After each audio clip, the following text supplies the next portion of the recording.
before we start here, just in case you didn't read the title, this is part 2 of a 3-parter. So before you watch this, make sure to go watch part 1. Kind of important. Okay, thank you. Bye. Unfortunately, I wish the gameplay was next, but first we gotta talk about the presentation. Let's start off with the CGI cutscenes. They're effing great. Except when they're not. What the fuck happened here? Okay, let me explain this as best I can. For some reason, there are CGI cutscenes in this game, but also CGI real-time graphics mishmashed together. Now, in some areas, this makes sense, like when Shadow steals Mephiles because it has a real-time cutscene with a CGI effect over it. That makes sense. But in cases like the cutscene where Sonic and Elise run through the valley, it's the in-game graphics with CGI lighting and grass, which makes everything just clash together, and it looks awful. And there was one cutscene during Sonic's story which for some reason is pre-rendered even though it's not CGI, and for an even other reason looks like shit. There's barely no shading on any of the characters, so it's just this colorless mesh. But now let's talk about the in-game graphics. But before we do that, we need to talk about the designs for Sonic & Co. What the hell did they do to you? Now, to be fair, I think some of the designs look good in poses or even in the CGI cutscenes. But in-game and in motion, oh god, they look bad! Some characters don't look as bad as others, but I can't point at one and say it's a good design. The only two I can say that for are Shadow and Rouge. Rouge because she has gone pretty much unchanged, and Shadow because I don't know. But characters like Tails, they just washed out all of the personality out of them. God, man. Oh, but Eggman is just bad. Full stop. He has these weird cylinders on his chest that someone on YouTube is most likely screamed about. Not me, of course. And Eggman's bald. Now, I know you're gonna say, he's always been bald. And I know, but he had goggles on his head that kind of like hid it a little bit and didn't make him look as bald.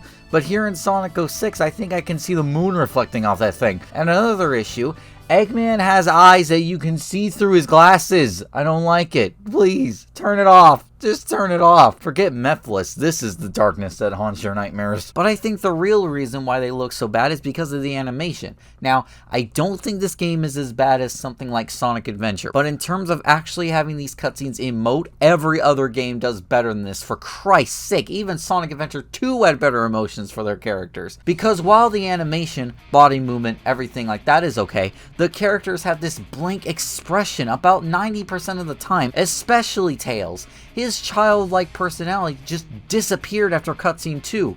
After that, all emotion just whittled away, just like my hope for this game. Now see, I think Shadow works fine because it's Shadow, so him having blank expressions are pretty fine, but everything else is just nothing. Ugh, okay, let's circle back around to the endgame graphics. How do they look?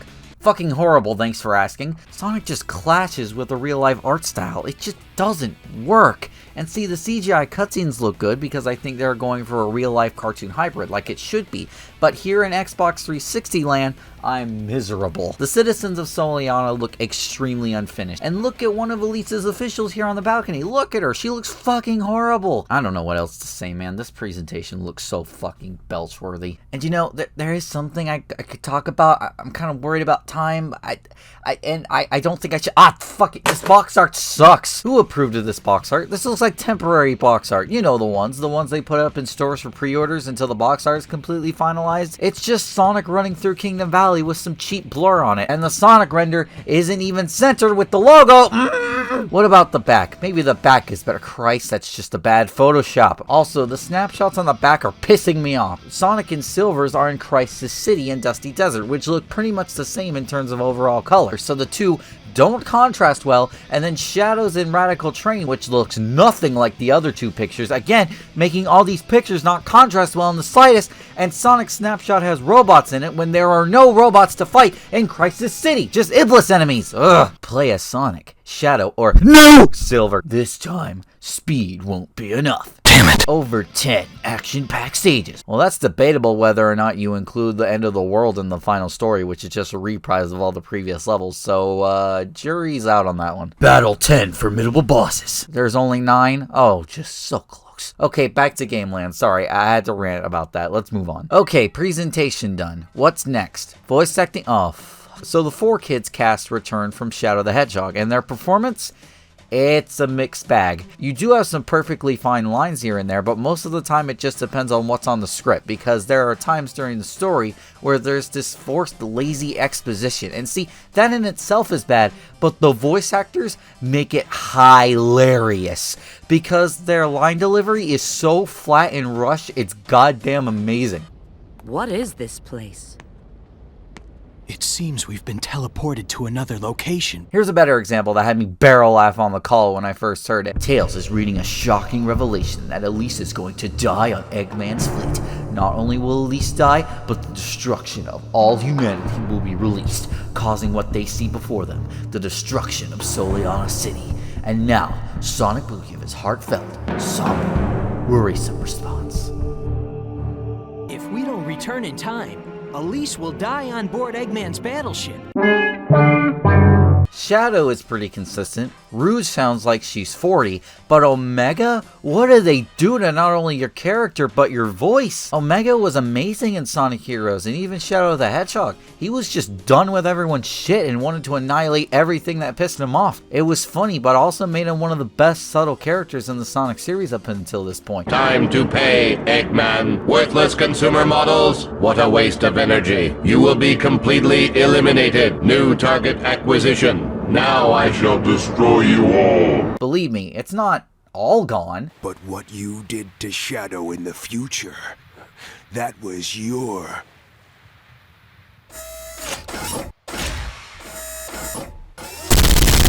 But most of it honestly is, and the new voice acting really takes a lot of that away. He sounds way more like a robot, and I know that sounds stupid, but hear me out. In Sonic Heroes, there was this fine line between Robot Annihilator and regular robot to make him sound legitimately threatening, and where you can take him seriously. But here, the new voice actor sounds way too robotic and slowly to where you just can't anymore. Mentioned earlier, I do think Dan Green does a great performance as Mephiles. He does sound exactly as you would expect him to, a dark supernatural being with an act for manipulating. Still doesn't make him a good character though. Before we talk about Silver, let me talk about Blaze, because Blaze is probably the best voice actor in this game, because she doesn't give a shit about anything, ever. Like, you get one victory animation for her in the entire game, and if you get an S rank, which I did because I'm amazing, she will say, "Can't complain." For an S rank. I feel bad if Silver ever has to date her, because I did once. I took her to this fine dine restaurant that was like $1K for the whole meal. There were romantic candles, gourmet food, and jazz, making us both feel warm inside. And then I looked at her after the meal, longingly asking the question, "Blaze, did you enjoy the date?" And with her mouth wiped and her eyes glistening, she looked at me and she said, "Can't complain." Alright, but now we gotta talk about Silver.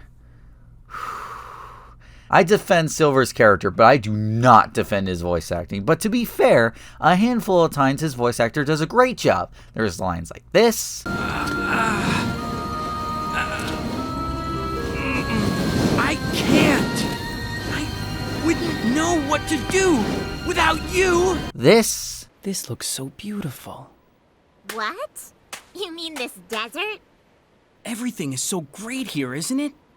The sky is gorgeous and everyone's happy. But then you have lines like this. I have the power to travel through time.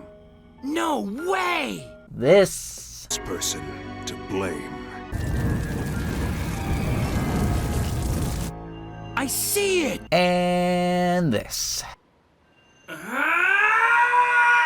Oh boy, so let's review so far. The story is shit and confusing, the presentation looks bad from an art style standpoint, not even the CGI cutscenes are perfect 100% of the time, the voice acting is hit or miss, I couldn't even find much worth on the box, so I guess that means it's all up to the gameplay. The gameplay is all we have to rest on. So we actually have a lot of characters to play as this time around. Not only do we get to play as Sonic, Shadow, and Silver, but we have plenty of other characters as well.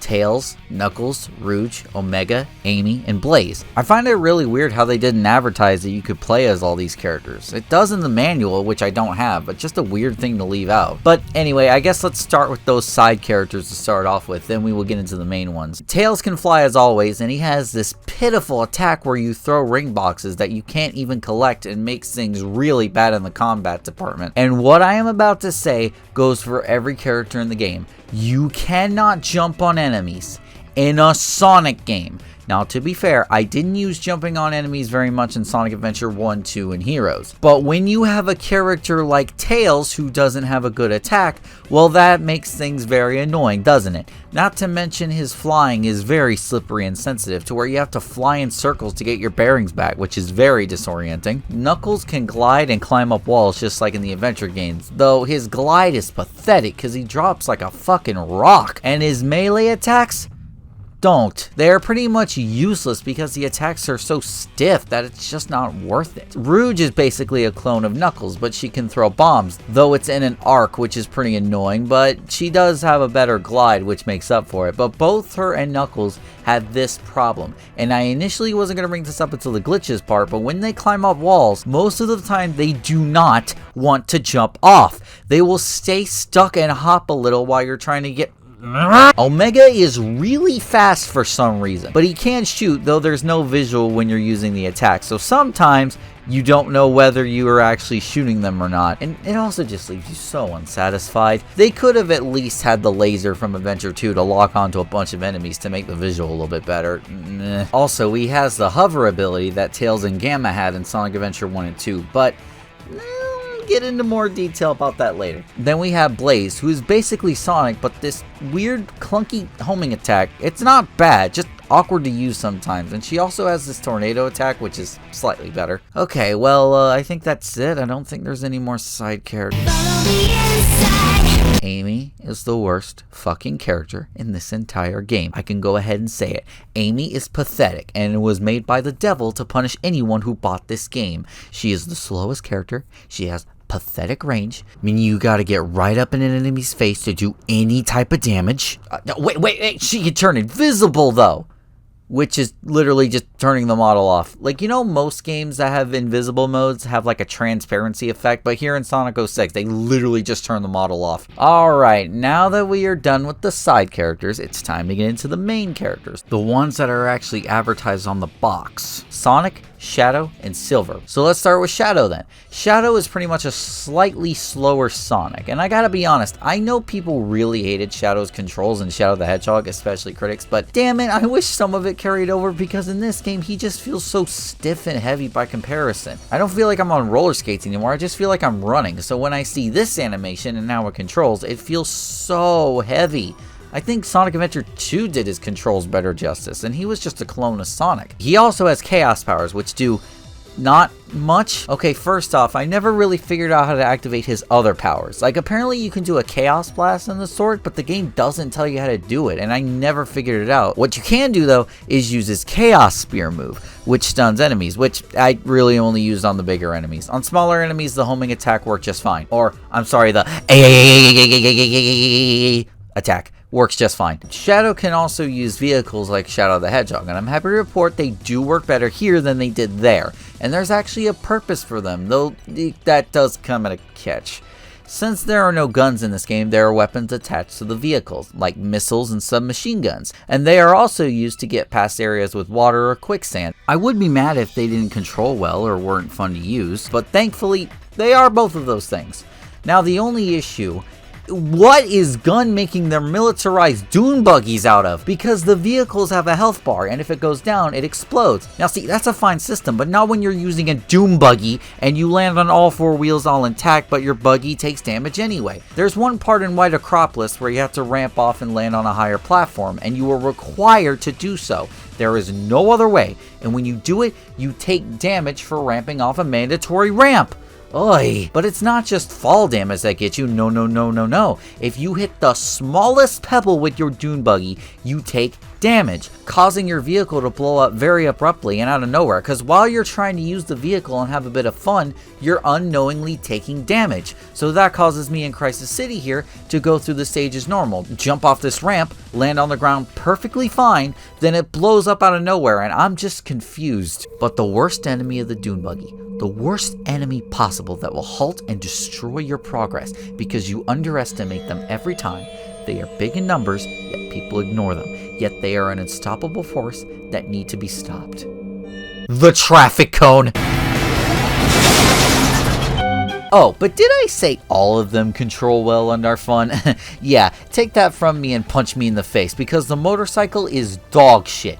The handling is garbage. What you're seeing right now is me trying to turn a little bit to the right and or left, but I've got to awkwardly just zigzag back to where I want. And even this one time where I try to go a little to the left, but I just go clean off the stage. I swear, that was not my fault. I was not pushing the analog stick that much. Also, if any part of your motorcycle happens to touch part of the train, well, I hope you Like trains.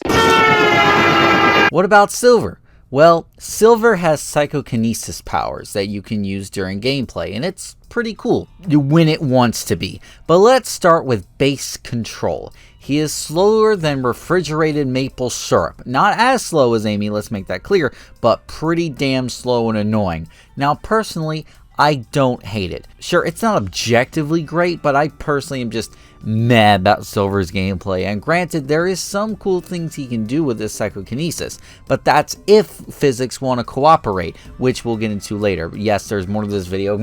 Also, if you want to use your psyche on an enemy, you have to whack them first to stun them, and just like Amy's attack, it has no range whatsoever. But your psyche also depends whether you could control it or not, because you have to just awkwardly steer the object Silver is holding into where you want it to be, but most of the time it doesn't. He can hover in midair, though just straight ahead. But here's a bit of an exploit for you. Spam the A button while you're hovering and you can get a lot more airtime, and Silver will even do a dance. Alright, so all the gameplay styles have had their ups and painful downs, and none of them have remained consistently good.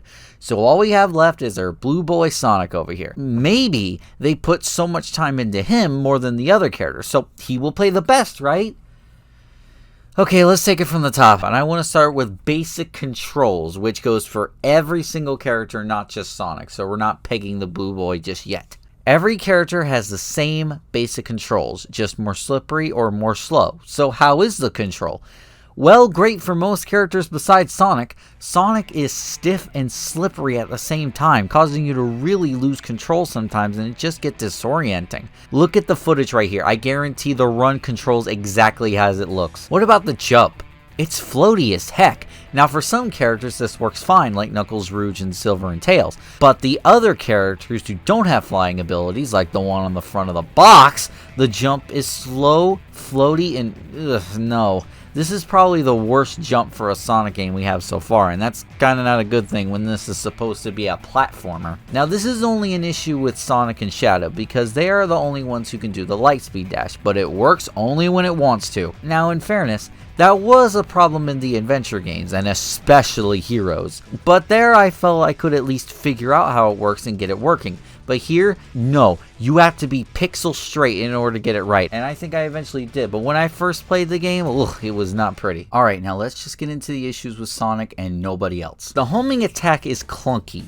There's this really weird cooldown for it, which takes way longer than I think it needs to, and when you're fighting a bigger enemy, it can take what feels like forever to take him down. Though thankfully, the bounce bracelet makes a return in this game, where you can buy from the shop, and you can use it to damage enemies, and though it's a bit stiff, it does work well, and it is kind of fun to use, so I'll let this one slide, just this once. What can't slide, though, are the Mach speed sections. I am fairly convinced that some of these were not play tested in the slightest. First of all, I gotta bring up the funny animation that happens when you hit a wall and take damage. That's not even a glitch, that's just...